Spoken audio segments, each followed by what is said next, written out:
on MBC Global Idea Committee member and CEO of Penn Brothers, Nicholas Vivero. Nico?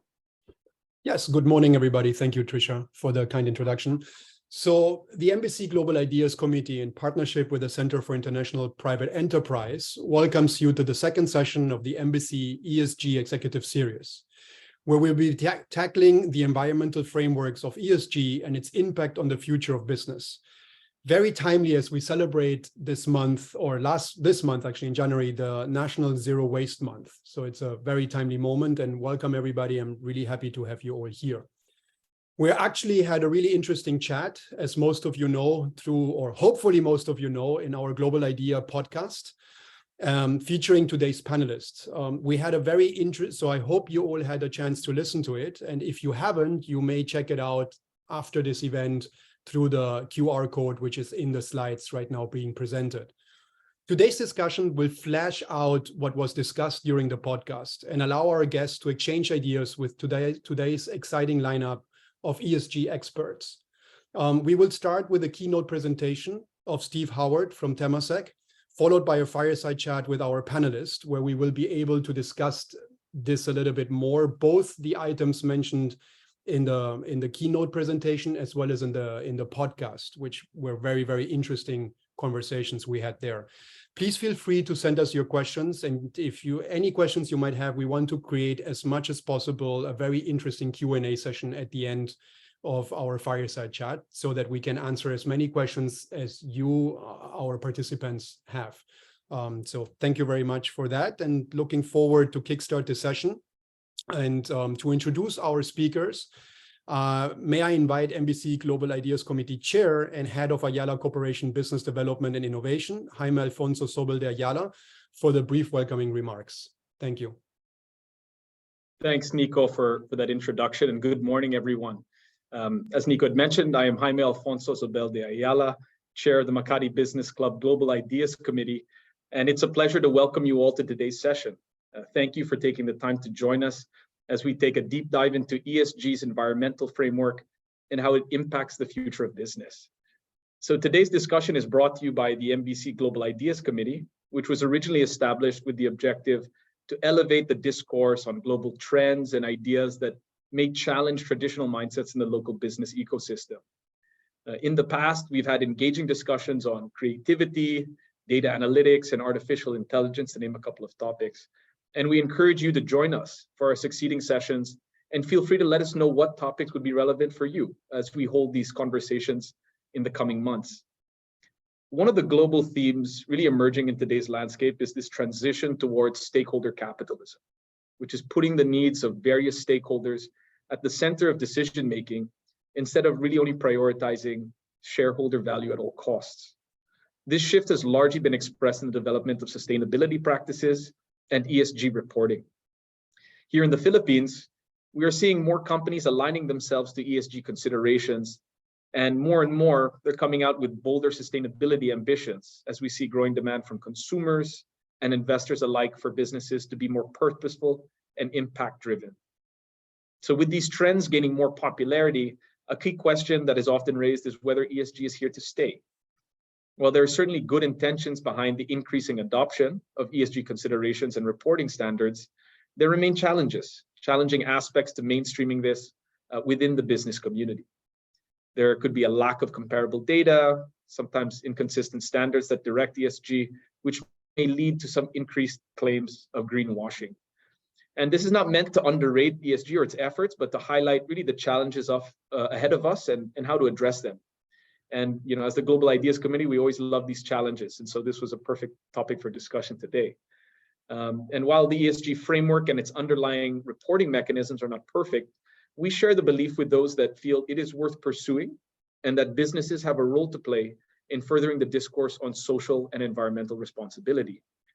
Given the urgency of the climate crisis, companies today have a responsibility to do what they can to develop more sustainable, circular, and regenerative business models. It has been comforting to know that policymakers and business leaders, including all of you who are joining us today, have taken the initiative to change mindsets and to fast-track a more sustainable and responsible economy. We believe that today's session is the right avenue to jumpstart these unconventional conversations and set up a difficult but necessary discussion around this topic. And this community is a perfect audience to share the successes and challenges we faced in navigating our own respective sustainability journeys. So we are happy to co-organize this session with MBC's ESG project team as part of their ESG executive series in partnership with the Center for International Private Enterprise. And I'm so excited. We have a very amazing lineup of speakers today to help us analyze ESG and what it means for business and the environment in the long run. Joining us from Singapore, we have Temasek's Chief Sustainability Officer, Steve Howard. Steve literally just got off a plane and is making an effort to speak with us today, so we really appreciate that. And prior to his role at Temasek, Steve was also the Chief Sustainability Officer at IKEA. And by the end of his tenure, IKEA was recognized as one of the world's top 5 leading sustainability businesses. Steve is also the co-founder of the climate change coalition, We Mean Business, and the net zero focused nonprofit organization, the Climate Group. Thank you for joining us, Steve. Logging in from Sydney and New York respectively are our panelists, John Davis of South Pole and Professor Caroline Flammer of Columbia University. John is the Commercial Director for Southeast Asia at South Pole, a leading carbon finance consultancy. He has over 20 years of experience in environmental markets, sustainability, and mainstream finance worldwide. John is no stranger to us at the Ayala Group, as South Pole has been an integral part of our sustainability journey, providing us with guidance on how to make our net zero ambitions real and embedded into our business thinking. Their partnership has been invaluable as we continue to navigate our sustainability journey. John, thanks for joining us. Caroline is a professor of international affairs and climate at Columbia University and director of the university's Sustainable Investing Research Initiative. She is also the chair of the United Nations Advisory Committee on Responsible Investments. John and Caroline, again, thank you so much for joining us. And for those who don't know, John and Caroline were guest speakers for our latest podcast episode, which Nico mentioned, where we shared fantastic insights on ESG. Again, I would highly encourage everyone to listen to it on Spotify if you haven't already. You might be able to catch up on some of the topics that are covered here today. And we're happy to have them back as we flesh out the discussion together with Steve and all of you. So to end, I would just like to leave with the reminder that today's session is a conversation. We welcome all your questions, comments, and own stories about ESG and its impact on business and the environment. We hope that today's discussion serves as a platform to challenge and learn from each other, and hopefully inspire us to think more deeply about the role we play in safeguarding the future. I look forward to the many conversations we will have around ESG and its complexities, and more importantly, what opportunities we can work and collaborate on to help our businesses be more sustainable. So once again, thank you all for attending today's session. I believe we are ready for our keynote speaker, Mr. Steve Howard, and I'll leave the mic to you. Thank you.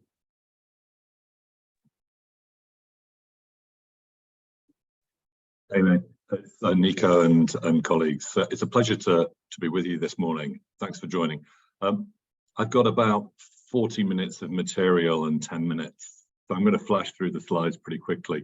There's a good friend of mine who used to present alongside when I was in IKEA, actually, and he used to say, of a decent presentation, people only remember 10%.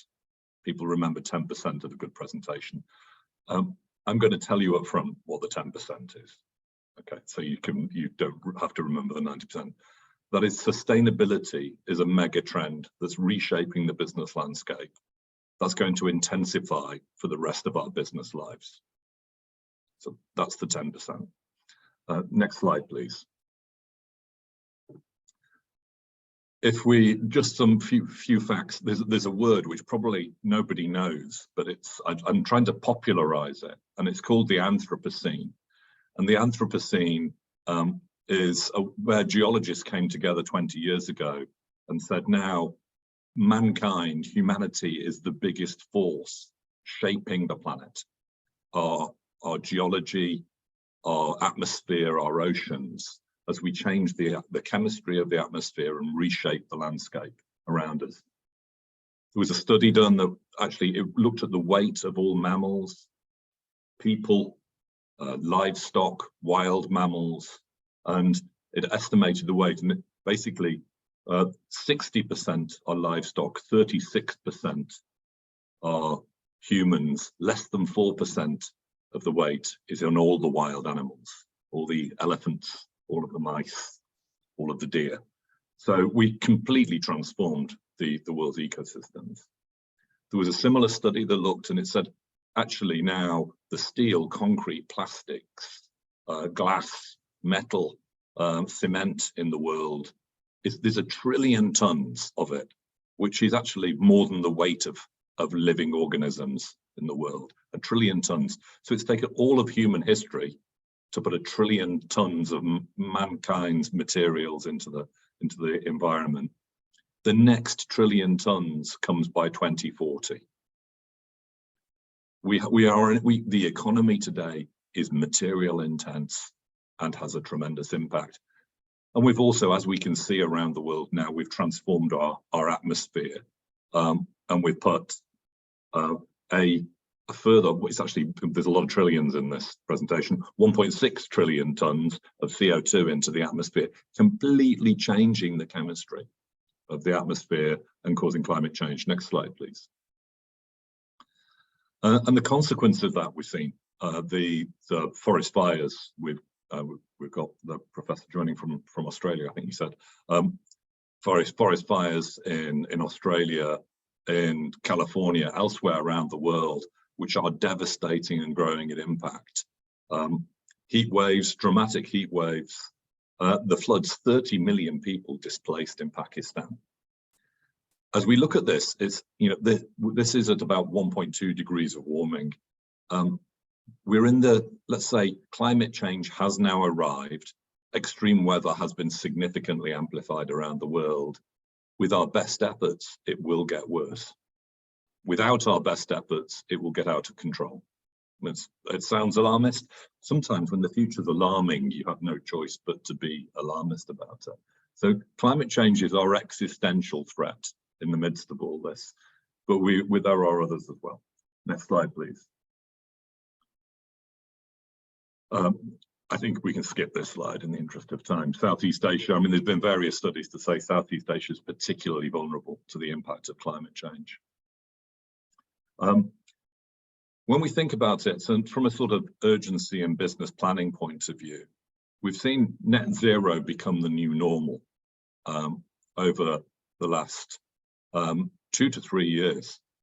And with net zero commitments from 3,000 companies, with many governments around the world setting out net zero timetables between 2040 and 2060. And that's because there's a carbon budget, the CO2 that we put into the atmosphere alongside other greenhouse gases such as methane. We have about 7 years left before, at about 1 billion tons a week, we've used the world's carbon budget.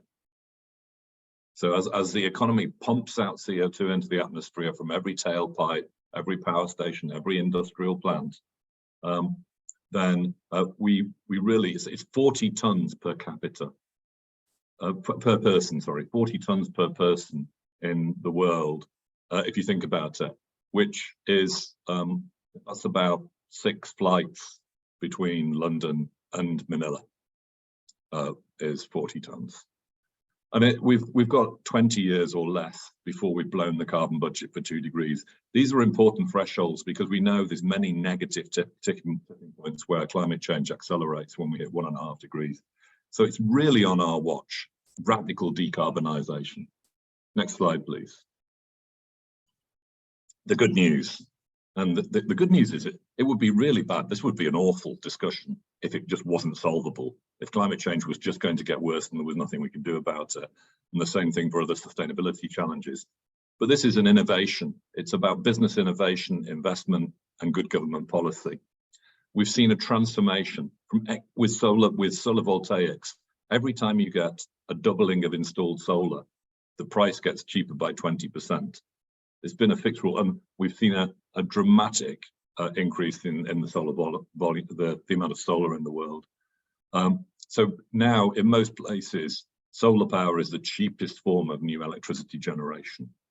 It's less dramatic, but similar with onshore wind, where we've seen the improvements in price. And we're seeing it now with offshore wind, with other technologies, such as batteries for electric vehicle. The total lifetime costs of owning an EV now in many markets are starting to challenge the internal combustion engine. And we know you can just play it forwards. You know, within 2, 3, 4, 5 years, depending on the market, that tipping point is reached. So we have technology at our fingertips, and the energy transition is well underway. Next slide, please. This will leave stranded assets. So in the same way that digitization was a disruption, the internet was the first. Let's think of the internet as the first sort of master invention that came through. And then it was a distribution platform for many other businesses that disrupted things. Sustainability is a wave of creative disruption and destruction of industries. So we'll see stranded assets, the carbon intense, resource intense assets, being left behind as new efficient technologies, whether that's renewable energy, alternative proteins, or etc., come through. Next slide, please. Just very quickly from Temasek's point of view. So we see this, and ESG, I should just say quickly, and we can come back to this in the discussion. ESG is more of a risk framework. It's how do we look at risks in our business? I think of sustainability as the other side of the coin. Sustainability is how do we future-proof our businesses, drive efficiencies, create new products and actually innovate for the future. So our three-pronged strategy is investing in climate-aligned opportunities across the firm.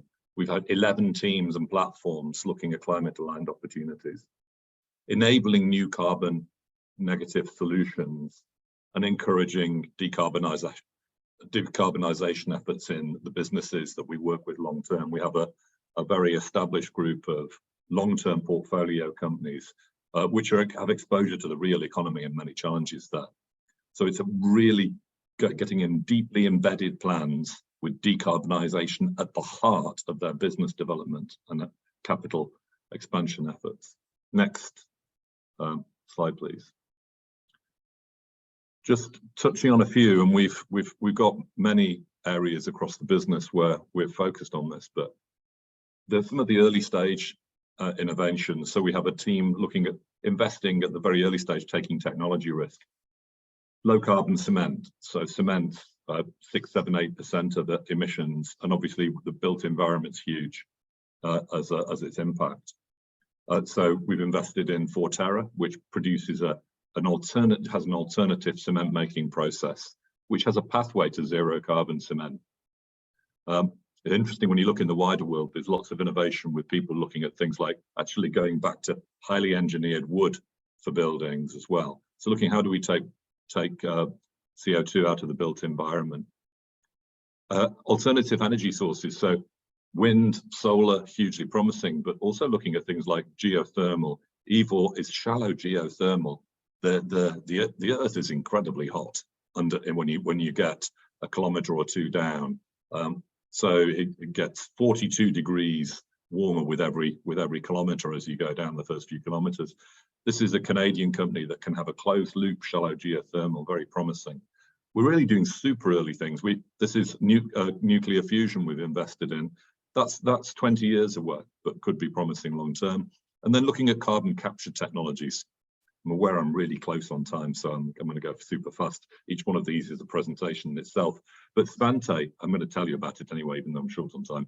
It's another Canadian company that produces a metal organic framework which can capture CO2. A sugar cube of the material has the area of a soccer field, and at one temperature it actually captures CO2. A tiny little increment of heat, it will re-release the CO2. Very promising low energy way of capturing carbon. Next slide, please. We've set up dedicated new platforms. Gen Zero is a 5 billion Singapore investment into carbon. And that's really looking at going deep decarbonisation technologies, but also looking at nature-based solutions. There's a wave of investment and new business models building on, actually, I should say 20 years or more of work, looking at regenerative agriculture, regenerative forestry, carbon forestry, looking at nature as something we can invest in. So Gen Zero is focused on that, as well as partnering with new businesses such as South Pole. Neurasa is a platform we've set up here in Singapore to look at the alternative protein categories and plant-based foods, and how can we help scale them in Southeast Asia, and set up a central investment platform to help them do that. And then we have got a climate exchange, Climate Impact X, which is a new carbon exchange set up here, and various other initiatives, including a dedicated investment vehicle in partnership with BlackRock called Decarbonisation Partners. Next slide, please. Just big challenge. What do I worry about as the Chief Sustainability Officer? Airlines are very hard to decarbonize. They're hard to abate sectors. Airlines are one, because we want to be connected. We want a connected world, but it's very carbon intensive. So we've been investing in sustainable aviation fuel, and there's multiple pathways for sustainable aviation fuel coming forwards. But I would say it's one of the hardest to abate sector because it's very price sensitive. Next slide. So this comes back to my opening comment on the 10% you need to remember. And so sustainability, if you go back 30, 40 years, it was locally impactful. We were beginning to change planetary systems. Now we're reshaping everything around us with incredible pace. And the cost of inaction is dramatically worse than the cost of action. And the benefits with new businesses that we can scale are tremendous. Next slide.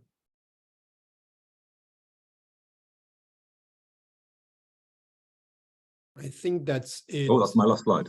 Oh, yeah, I'm pretty sure that's it. Nico knew it was my last slide. Yeah. Thank you so much for the presentation. Very, very insightful. And I think you gave a lot of ideas and also potential questions to our audience. So please, everyone, be reminded that we want questions from you. So any questions you might have, please put them in the chat. We are going to collate them and ask the participants to answer your questions. So please feel free to ask all the questions you have. And so with that, I would like to open this to the fireside chat to both Caroline and John. So Steve's presentation, I think, was super interesting and had a lot of information. So what stuck out for you? What is the main message you guys, both of you, see from his presentation and from what you guys also do in the field, both in research as well as actually working with companies like John and research like Caroline? Caroline, why don't you start? Ladies first. Thank you so much, Nicholas, and thank you, Steve, for an excellent keynote.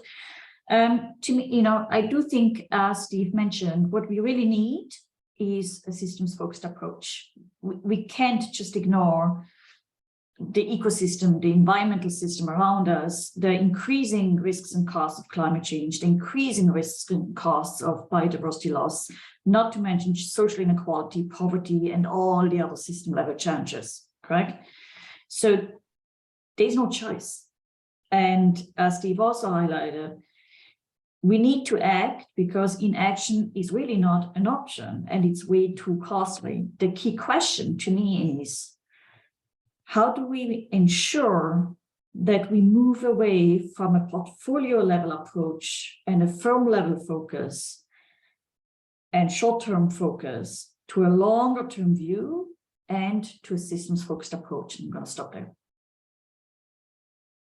Thank you. John, what about you?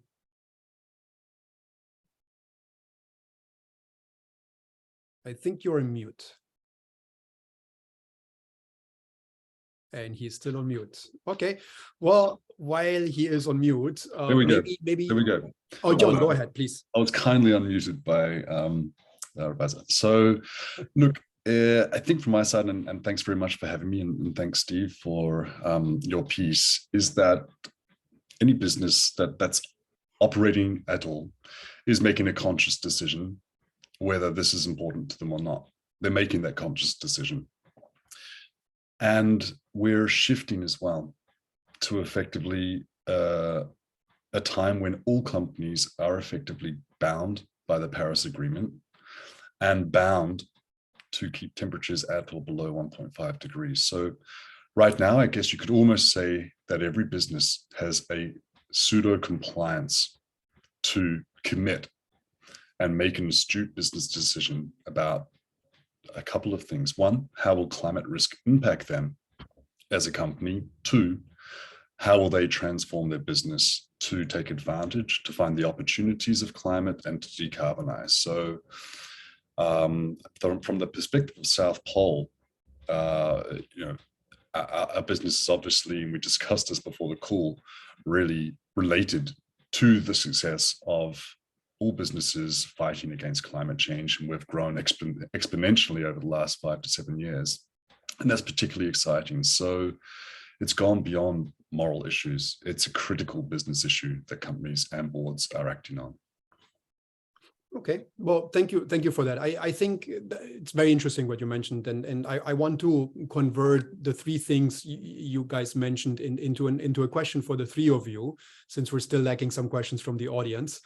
So I remember Caroline mentioned in the podcast that one thing companies do when they take the decision to become greener is they try to outsource their greenness, or they become greener on their portfolio, but they actually outsource it to other companies down the food chain. And I think, Steve, you mentioned in your presentation or during your presentation that you are instilling in your companies of Temasek to look at it already in the business development phase on a ESG kind of perspective, sustainable perspective. And I think you, John, you work with companies on giving them the tool frames to actually figure this one out. So maybe we can have a little bit of a discussion about that. How does a company, how do our audience, who most of them are members of the big corporations here in the Philippines and also the middle and smaller ones, how do they go actually about this? Like, how do you instill that sense of we need to have ESG as a core element of business development of our portfolio? We cannot just outsource our problem to another country or another company. So, I mean, Steve, let's start with you. How do you go about that in Temasek as a very large investment corporation? Yeah. Many of the companies have taken it on themselves, but I think we create clarity as a shareholder. We create clarity about ambition levels around this. So, we take the sustainability and ESG reporting as a given that's a requirement for businesses. Anything but the smallest of businesses is a given that they should do that. Really setting net zero as a target for decarbonisation, but also looking at the other material business. And the risk with ESG, especially if you're not a large business that doesn't have a huge capabilities, is you can measure 100 things, and you could spend 5 years trying to get perfect in terms of measurement, and you'll never get perfection as well. You've really got to look, what are your big impacts, social and environmental impacts? Are you in the gig economy? If you're in the gig economy, how are you looking after your gig workers? But if it's about carbon, then what is it? What processes, what products are there? And you can see there are other issues coming through now which are related to this, like single-use plastics is a big one. We produce our own body weight, the body weight of humanity now in plastics, of which about 90% isn't recycled. I just came into this hotel. I've been to this hotel many times before. I was looking for the bottled water. The bottled water's gone. There is a little tap with filtered tap water now, and a little note by it. Now, that may sound unremarkable, but if you were that bottled water supplier, your business just went. If you're the filtered tap producer, you have a new business partner. So really looking at the impacts and then thinking, how can you turn risk into opportunity and drive innovation? So it's really cascading strategies. You want to set high-level targets around your material business impacts, whether that's net zero for carbon or other issues. And then you want to look at how do you have company-wide strategies that drive innovation and transformation there. And it's at that point of view, it's about value creation and new business that you're seeking. Thank you for that. Maybe John, from your perspective as a company who actually advises and helps companies do this transition, before I go to a big meta level with Caroline. Absolutely, and I guess as a company that's global, we see the impact both ways. So we see the results of European and American companies making decisions on their supply chains, which typically do filter through to Asia. And we see Asian companies, again, filtering these decisions on supply chains and producers looking for low carbon product. And that has a further impact. And we see effectively these scope 3 emissions and the impact along supply chains having massive follow-on, as Steve mentioned with this particular example there. You know, we see that in the dairy industry. We see that in throughout the agricultural industry, clothing industry. So those that move first, and I think that's also critical. It's very much an opportunity for a first mover to go, I will revolutionize my business now. I will be the first mover to make that change and be the first low carbon provider.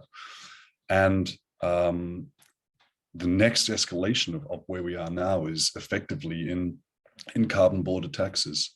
So we see those countries making decisions and decarbonizing faster will just not accept high carbon goods anymore. So it's playing out very quickly too. This is not just a 20 or 30 year play to net zero. It's a very, very rapid transformation that can see low carbon supply chains happen within the next 3 to 5 years. So it's very exciting. Okay, thank you for that. So to take one of the questions which just came in is also about the role of governments in this whole environment. And also, Steve, you mentioned the many ways you can measure this. So Professor Karin Flammer, what is your perspective on this? I mean, I know that's your research on how things should be measured, could be measured, and how to translate that also in an impact, not only for the company, but also for society. So maybe you can give us some feedback on that. Thank you. And let me start. And I think that was an excellent question that came in. Actually, many of the questions that came in, in a sense of, let's start with facts, correct? We are in the midst of climate change, increasing climate risk and costs, biodiversity loss, social inequality, etc., several system level challenges. The typical response is, and we know from economic theory, the ideal response basically would be government actions, that the government regulates carbon tax or any kind of policies, correct? Be it social or environmental. Now, today's webinar is on environment, so I'm going to stick with the environment. Now, unfortunately, when you look outside of the window, we also realize, well, wait a minute, many governments, unfortunately, don't take sufficient actions. Whatever they are doing, if they are doing something, it's not sufficient, because otherwise we would not be in the midst of climate change, biodiversity loss, and all these, correct? And so this puts the spotlight on the private sector, be it the real economy or the financial sector, to understand to what extent can business and investors help mitigate some of these system level challenges that we are facing.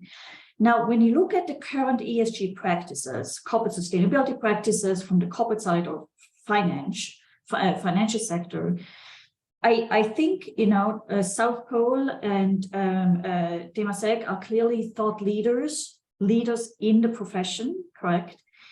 But unfortunately, not all companies act in this space the same way, not all investors. And so when you look at the current ESG practices, very often our thinking, our frameworks, our theories, our practices are confined to the portfolio level or firm level.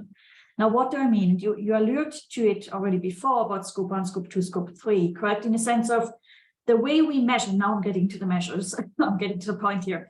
The way we currently assess the environmental performance of companies, for example, is by looking primarily at scope 1 and scope 2. So just so that everybody is on the same page, scope 1 are the emissions of the focal firm. Scope 2 is kind of the energy that they consume. And scope 3, loosely speaking, is the suppliers and the customers, the clients. Now, the way we assess the environmental performance of companies currently is primarily the direct emissions of the company, but not those from the suppliers or from the customers.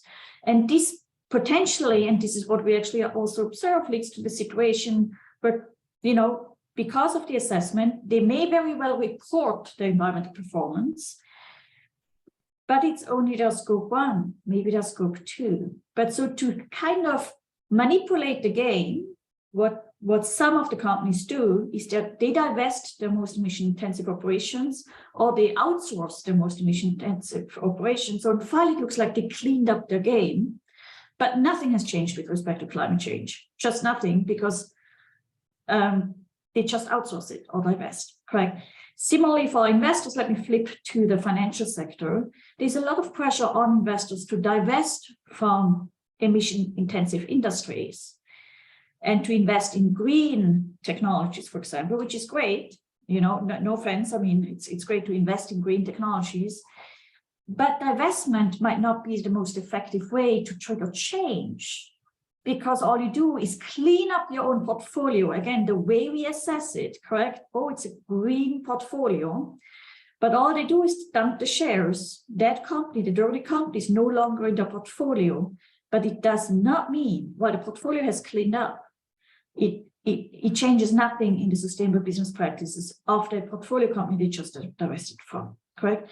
And so this is what I mean. We need a systems-focused approach. None of our metrics, most of the ESG rating and performance frameworks don't capture this systems focus, this systems link. They only capture the focal firm's performance. But let me, so hope, you know, it's the end of the day here in New York. Maybe I'm a little more skeptical here than those who just woke up. But I just want to highlight, in absence of government regulation, in absence of really, I think there's a lot of progress in this space, a lot of progress, a lot of pledges by governments as well as by companies. But we need to make sure actions follow those pledges, correct? That actions follow those words, and that those words cannot be just gained achieving net zero by outsourcing or by divesting. I'm going to stop here. Yeah. Nick, I think those are excellent comments. And Nick, just before we turn to John, maybe I can give a reaction to that. I think, like some businesses, you know, you have to focus on their backyard. You know, if you, depending on the scale of the businesses, larger businesses or large companies, or, you know, an investment firm like Temasek with a very large footprint, then we can actually look at those interactions with policy at the system level changes that are needed and are required. And I don't think we should put it onto, it's not like for every business, if you're, you know, to have to worry about system change, worry about your impacts.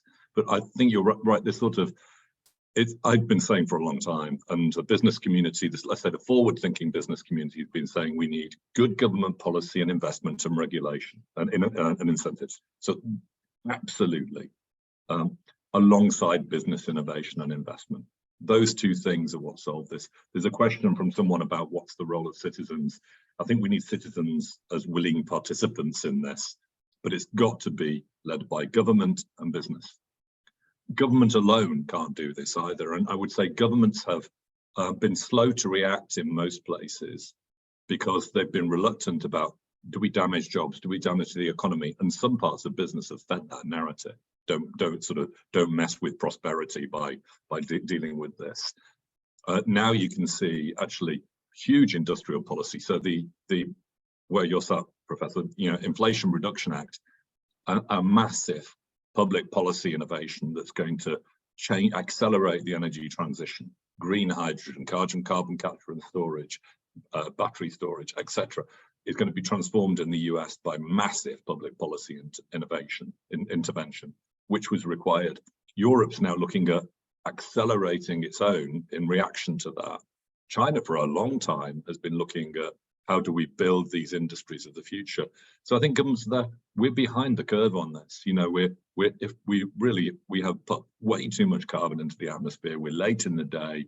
Climate's going to have having devastating impacts, and it's going to be worse. But so, you know, business needs to step forwards, as you said, but we do need government, and I think we're clear on that.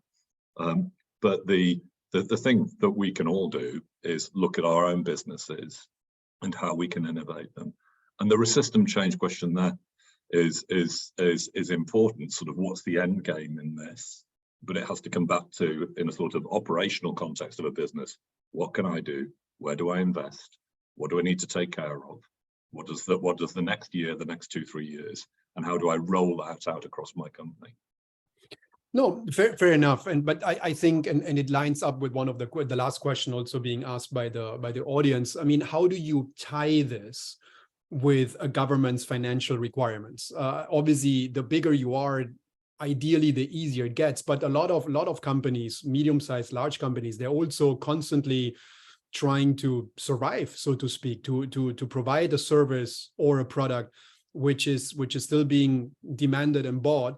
So the question is, okay, how much energy, how much of my money can I invest or spend on this without losing track also of being competitive, of providing a service? Specifically, I think the challenge for governments as well as for companies would be, well, if I do it, but my competitors don't do it, I create to myself almost like a competitive disadvantage, potentially. I think that's a little bit the mindset I feel people might have. So I don't know. I mean, John, how do you advise companies when they try to make these decisions about that? Because, yeah, how do you go about this at the end of the day? Sorry. Yeah, very good question. Look, you have to make hard decisions, right? This is not easy. If it was easy, we'd all be doing it right now. So you have to make hard decisions. And relating back to what Steve said earlier as well, most companies know where your big emissions are coming from. You know where your big ESG issues are coming from. So you can already start to tackle them. They will leave you at a competitive disadvantage. It never ceases to amaze me. Almost on a daily basis now, I will pick up a product or item from a shop or a convenience store, and it will have some sort of commitment to ESG or low carbon. And that's a one-way track. You don't do something that decreases your emissions and then immediately reverse it.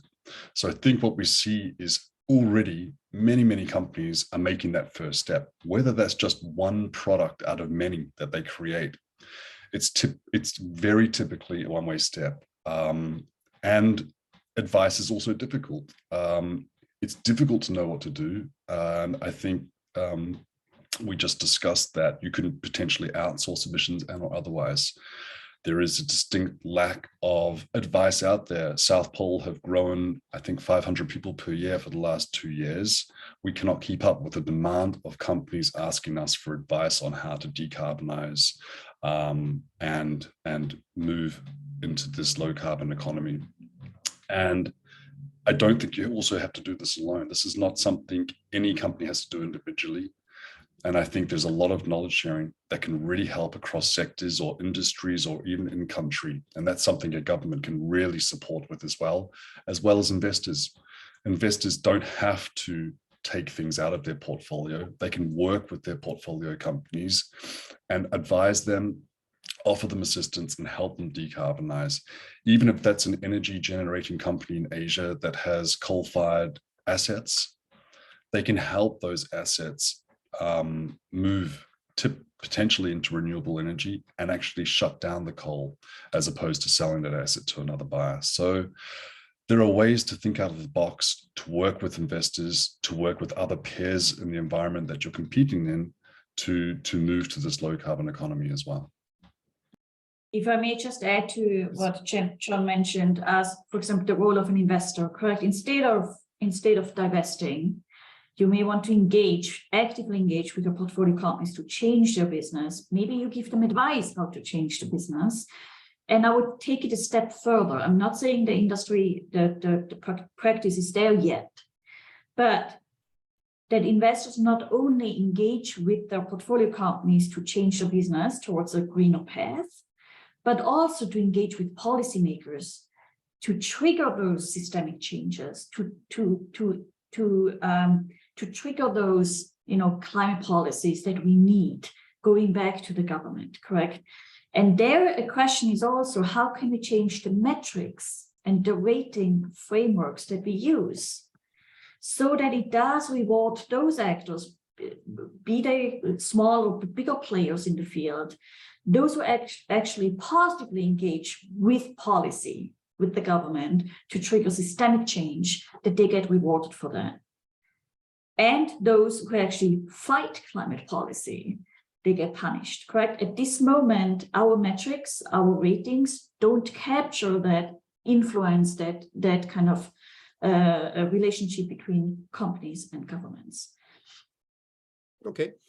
So thank you for that. I think I like the idea of working both with the investor side and with the government side to try to achieve that change. Obviously, for a lot of medium-sized small companies, I don't think they need to come together, as John, as you said, like work together, build groups. I mean, MBC has its own ESG network within the Makati Business Club, which is exactly that. It's to come together as companies and to work together to achieve some sort of governmental change, but at the same time to disseminate best practices. So I find it very interesting. But for you, Steve, from a very large investor, I mean, what John said is instead of divesting, to work with your portfolio companies on changing that. How do you guys from the top level go about that? I mean, is it mandated? Is it a discussion? Do you tell your portfolio companies, well, tell us what you can do and then we will talk about it? How, on a practical, let's say you want to get, or you're executing this on a practical way, how do you go about this with your investment companies, your portfolio companies? I think it's very varied. It's a good question, Nico. And we're unusual because we're obviously a very large investor. We have long-term relationships with a lot of the portfolio companies, but the portfolio companies that the management and their boards lead their businesses. What we do as an investor is create clarity around what the future looks like, and then we make sure that we'll partner with them on those journeys. So if we're net zero, if we're halving our portfolio emissions by 2030. It's pretty clear if you're a portfolio company that you want to be broadly aligned with that, if you're one of our portfolio companies. So that creates clarity on the future. But we also do, we will share training, share information, we'll work supportively with teams, we'll go deep on looking at technology pathways. And I think as any business, if you're wanting to lead through a big change, you want to understand what does the future look like? And then break it down into steps of how do I drive my business in that direction. There was one question I saw on aviation about hybrid planes, and looking at that, there's one thing we worked with Singapore Airlines on their renewal of the fleet. Now this is, you could say, better status quo, but it's like 25% more efficient fleet, today's fleet, and then looking at the pathway over the next decade or two towards sustainable aviation fuel, which long-term will be power to X in our answer to that. So it will be using renewable power, probably with green hydrogen through to a sustainable aviation fuel. That's probably the one that's the close to zero carbon fuel of the future, which is not a distant future as well for aviation. So as an investor, you can go into that. We have actually, with one of our portfolio companies, did divest some coal-fired power stations in India, in Chennai, where we looked at all of the options together with them, with their team leading it. We looked at all of the options for what you could do to decarbonize those. And in the end, when they were sold, we actually put a special financial arrangement. Basically, it's sold as a structured long-term loan where actually there'll be preferential terms for the buyer that bought those assets if it can be green, and where we stay involved with the project. So we're looking at options there because it was impossible, absent economic suicide, to decarbonize those plants without government policy. So in that case, and Sembcorp, the company there, is being led by the CEO, Jaime, is leading that on a brown to green transition. So it's flipping its revenue stream. And sometimes, I'm totally with you, Caroline. Our first choice always is work with companies, support them on the energy transition. If you absolutely can't do it, you are going to have to divest assets. As an investor, as in a firm, you can't assume total responsibility for everything. But we're also looking at innovation with other companies. We've got companies that produce. They've led the oil platforms for oil exploration. That is the sunset business today. So how can they build floating platforms for floating wind production? So we support long-term changes, and this comes to the key question as a company, as a CEO, or if you're leading your business, it is not to say this is there's many other pressures. This is a pressure on your system. and either somebody else is going to own the future or you do. So you have to go in there, and as the supplier of plastic bottles to the Fairmont Hotel in Singapore found out, there's now a filtered tap company that owns their business. It's probably not the same company. Well, next thing we know, Nestle will have filtered taps business also. Anyhow, sorry, I'm digressing. Caroline, so taking one of the questions, or actually two questions here, are also about the small businesses. And here in the Philippines and in Southeast Asia, most businesses, the bulk of businesses, are really small businesses, mom and pop businesses. So how, from a research perspective, I know you also do research on South America, on Africa, on developing countries. How should they approach decarbonization and ESG? Because they're obviously in a disadvantage compared, let's say, to the European countries or to America and Canada and the more developed countries. You know. Disadvantage in what sense? Well, disadvantage because they're less developed.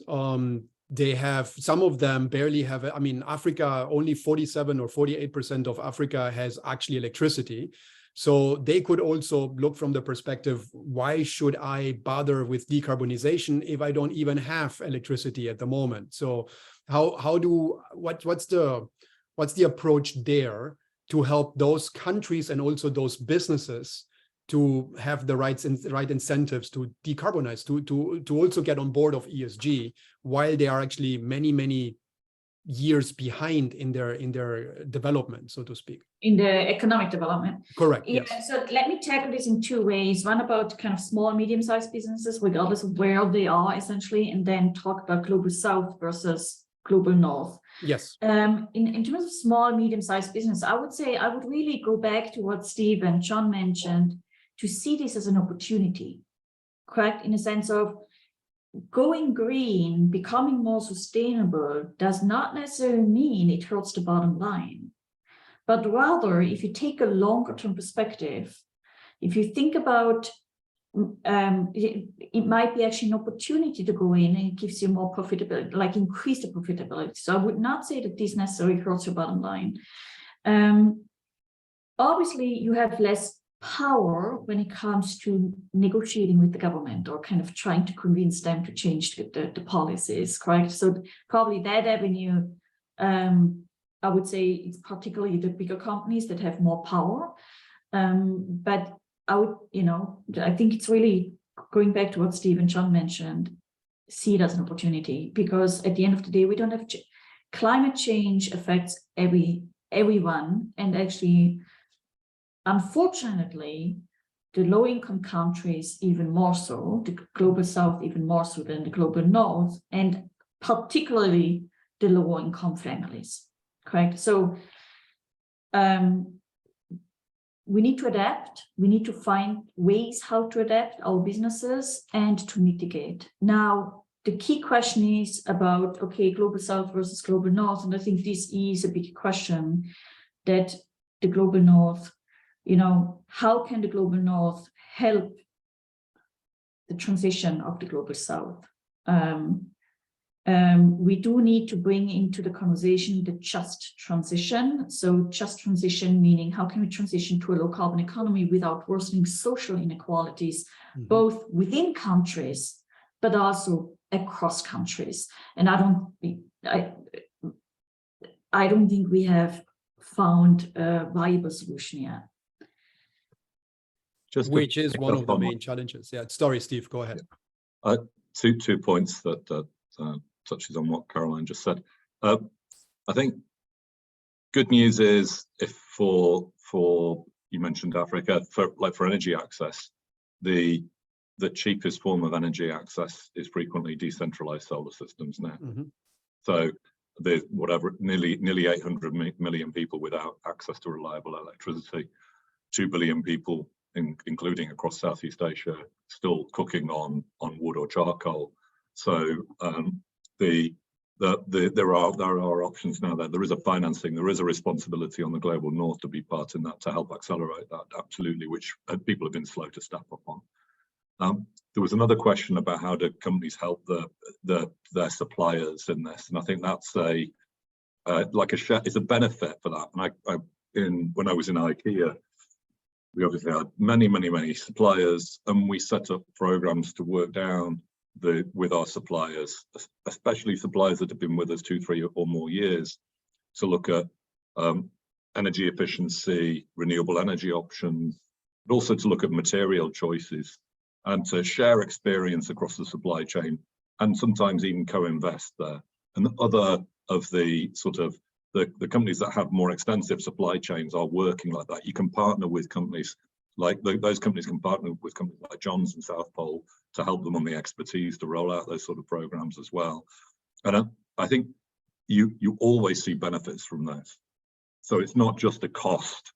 This is about, you know, when we looked at energy I'll take the IKEA example, because we literally could look across all of the major suppliers, and we found out that there were some real outliers using huge amounts of energy and carbon.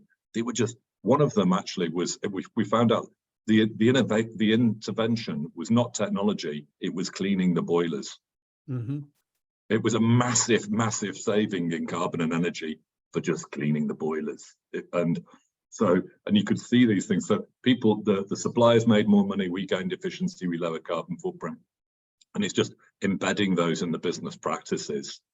And when energy was cheap and climate wasn't a concern, we weren't focused on it. Now energy's expensive, carbon's being priced into the system, and climate's a huge concern. So we've all just got to, this is just part of operating in the business landscape of 2023. And if I can quickly pick up on that as well, I mean, there's both push and pull instruments which have been used there, but inevitably pricing carbon correctly will be also a key to what we're doing here, a key price signal which we're starting to see from almost all Asian countries, looking at the domestic policy as to how they approach carbon, how they also create new projects that reduce carbon within their country, and how those large emitters within that country can also reduce their own carbon, and do so by helping contribute to domestic policy. And that's effectively springing out of the Paris Agreement, which every country in the world is committed to. So there is systems in place that will start to become clear through government policy across Asia over the next years as well. Thank you. I think we have a few more minutes left, if I'm not mistaken. So let's tackle an interesting question, which is maybe a little bit challenging, but we seem to have one question from a person who read an article who doesn't believe in global warming or doesn't believe in the impact of the change being done. So maybe, I mean, not really sure we can tackle that, but Caroline, from a research perspective, I'm sure this is something you guys have to tackle, people who have counter opinions or counter research. How do you go about that at the end of the day? Yeah. So I haven't finished reading the comment, but let me. I may not be answering the comment. Sorry, but I couldn't read it. But yes, those voices are definitely there, and and it relates to another question about what kind of role does education play? And I think an immensely important role. Okay, maybe I'm biased because I'm a professor and I'm teaching, but in a sense of, we need to change the way we teach. Let me put it this way. We need to change our theories, our frameworks. We need to update them. Or at the very least, be clear about the assumptions underlying models, correct? So if we take, for example, modern portfolio theory, not sure what is so modern about the modern portfolio theory, but let me not answer that question. The assumption is that systemic risks are exogenous, not endogenous. So in other words, climate risk, that there is no interrelationship between your investments and the increasing climate change, meaning your investments don't impact climate change risks, nor is there anything about increasing climate risks and costs over time, correct? So we need to think about, how does it actually affect, what does this mean in nowadays world? Similarly, for companies, for the real economy, many business schools, so I spent the last 10 years in business schools, we talk about the company itself and short-termistic profit maximization in the short term. We are not even talking about longer-term value creation. We don't even need to go to stakeholder capitalism, just stick with shareholder maximization, value maximization. Just if you lengthen the time horizon, you will automatically more likely take into account the systemic risk coming from climate change, from other societal issues, correct? Our theories have not been updated. Our curriculum, our meaning globally, generally, unfortunately speaking, we really need to revise our curriculum. Let me stop there. Okay. Well, I think we're running out of time, so maybe I can, Steve, if you have anything more you would like to say before I turn over to John. No, I'm sorry we don't have time to go deep into all of the questions. The question around Bjorn Lomborg. I've been on climate. I've got a PhD in environmental physics, so I'm actually better qualified than Bjorn Lomborg on the topic. So I won't say don't trust me. Bjorn Lomborg and others, actually, you should never dismiss skeptical arguments out of hand, and you should need to listen to them. And I think looking about the cost and benefits of doing different things is important to do it. But you'd say the overwhelming consensus, climate change is reshaping the world. And we need to make smart decisions in society, whether you're a government stakeholder or a business stakeholder, about how do we create security for the future for as many people as possible in an inclusive economic growth. And that, so that's what we need to do. I'll come back to, in my slides I had the cost of inaction is more dramatic than and worse than the cost of action. And standing still is not an option in this. And sometimes you can get paralyzed. You can be paralyzed as a business leader thinking there's too many choices. Yep. You just have to get stuck in and do it. And you have to take some risk in the process. Unleash the entrepreneur in you and take some risks on it, because standing still is not an option. The last question that was also about Southeast Asia being vulnerable. From an adaptation point of view, it means factoring in climate impacts in real estate decisions, in business investments, in new infrastructure. So most of what we do is not that lots of new businesses in adaptation. It's about factoring in climate risk into the decisions you're making anyway as the business leader. That's where most comes through. But we do need to look at wider issues, which we're beginning to do, looking at things like alternative proteins. How do we create food security? Because food security and climate risk are wrapped together. Yep. Thank you. Thank you for that. John, anything else from your end? I can add 2 quick points. And the first is pollution. Polluting more is not good. I've yet to meet someone that thinks polluting is good. It's not good. And the second is I'm very lucky that I have children that remind me of my moral decisions to make on a day-to-day basis. This is also not about us. We're very lucky that we can change things, but we're not changing it for ourselves. We're changing it for the next generation and the next generation after that. So we all have a moral obligation to assist. So yeah, it's very simple for me. Pollute less and think about the next generation. Thank you for that. I mean, thank you, all 3 of you, for this very insightful conversation. I think we managed also to tackle most of the questions, maybe not perfectly. I think we could discuss this for hours, but it was super interesting. I really want to thank you for the presentation and for the Q&As, and I'm turning over to Jaime for the closing remarks. Thank you so much. Thanks, Nico. I think I have a short comment. I just wanted to thank Steve, John, and Caroline, and obviously Nico for leading the session today. I think it was an incredibly constructive discussion, and I really liked how Steve outlined really the main points here, that this is a mega trend that's emerging, and that as business owners we have a decision to make. I believe that we have Ryan Evangelista of CIPE providing some closing remarks. Just wanted to thank everyone for attending today. Thank you all. Thank you. Thank you. Thank you very much, and a pleasant morning to all of you. I would like to thank everybody who attended today's very lively and fruitful discussion. It's my honor to and pleasure to close today's program. We at CIPE work in the intersection of democracy and economic development, supporting the private sector to organize around collective action and programs and initiatives to support a business enabling environment for enterprises to advance in a landscape that is conducive for more investment, at the same time creates positive externalities to support and strengthen market and democratic institutions. This includes providing constructive feedback on sustainability issues. And I just heard from our amazing speakers and panelists the value of really having a collective action and synergy amongst different stakeholders from government, from private sector, and civil society on promoting a more proactive response to climate change and issues on the environment, including labor and social inclusion.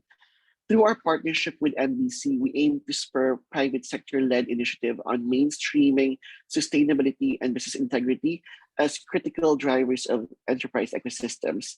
Today's discussion deeply illustrates environmental issues as a universal concern. Risk of inaction are substantial and irreversible and will affect the bigger enterprise ecosystems where stakeholders such as small entrepreneurs in the supply chain, the labor community, consumers, and communities form part of the bigger casualties in the long term. Thus, the demand for environmental stewardship is crucially tied up with the principles of ethical investment and constructive capital. I thank our panelists for their insightful and vibrant comments and discussion and for your leadership in advancing environmental stewardship, transparent and accountable governance, and social inclusion to amplify the democratic norms. We look forward to many more fruitful discussions such as this in the future. And thank you very much again to everyone for attending. A pleasant morning to all of you. Yeah, thank you, Ryan, so much. We want to do some pictures for those of you who are who want to open the cameras. So we will also, if you have more questions, please keep sending them. We will consolidate them and try to answer them afterwards. But for those who feel comfortable to open their cameras in this morning, please do so we can take some pictures. So I guess it's so nice to see everybody. Seconds. Sorry? It's so nice to see everybody. Yeah, it is, isn't it? That's the problem with Zoom or with any of these tools. Okay, so I'm not the one taking the pictures. Who's taking? So we will, our team will be taking the photos. So I'll be counting to 3 multiple times, and we'll just keep taking screenshots. So thanks everyone for opening your cameras. We can take our photo now. So 1, 2, 3, smile. Okay, 1, 2, 3, smile. And just for posterity, a wacky photo. 1, 2, 3, pose, everyone. All right, thanks everyone. Nico, over to you. Yeah, thank you so much, Tricia, for that. So please send us the feedback. We will send feedback forms. I think it's also going to be flashed here. So please be so kind to give us feedback. We would love to know how you think, what you felt, how you think about it, what we can improve in the future, if the questions were answered or not. And if not, we will try to answer them. Yes, besides that, I want to thank everybody for joining us today. Huge thanks to Steve, Carolyn, John, and Jaime for everything else, and for the speeches, for the presentation, for the answers and the questions. It was great to have you here, great to hear your insights. Also want to thank our friends from the CIPE of MBC to help us organize this. And at the end of the day, thanks everybody for being here, making the time. I think it was a very interesting conversation. Very insightful, and a lot of ideas for all of us to improve our carbon footprint and participate in ESG and in the improvement of our planet. Yeah, thank you so much. And we will have other sessions in the future. We will announce them very soon, and we're looking forward to having you all back for the future sessions. And MBC has other things also happening, so which are being flashed now on the screen. So please sign up if they're of interest to you. But there are a lot of very, very interesting other events happening in MBC over the next weeks, which I think will be very interesting for most of us. Thank you so much, Steve, Caroline, John, Jaime. Thank you for being here. Thank you for making the time. Caroline, have a good night. And yeah, Steve, hope you get over your jet lag very soon. It's great. It's a good conversation to do that with. Thanks a lot, Nico. Thanks, everybody. Thank Thanks, you very everyone. much. Good Thanks, morning. everybody. Thank you. Thank you very much. Bye. Thank you. Bye.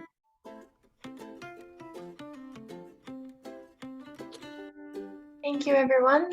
For those who are still in the room, please feel free to send in any feedback that you have on today's event through the QR code that is flashed on screen. Thank you, everyone, and hope to see you in the next one. Thank you.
May mga nasa waiting room pa.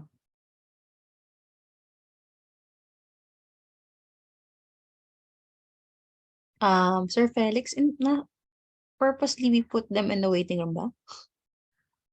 When we Actually, remove when them? we, napupunta talaga sila sa waiting room. Okay. Sige. Alright. Sige. Hi, Rox. Hello, Rox, by the congrats way, everyone. Yes. Thank you. I sent you a message about John Abred. So let me know if that's okay with you. John Everett? Message? Actually me, I vibered something. He's asking for your contact information. So just want to check if that's okay. Saan mo message akin? Wala ko na-receive. Wala. Oh, no. Nag-PM ka?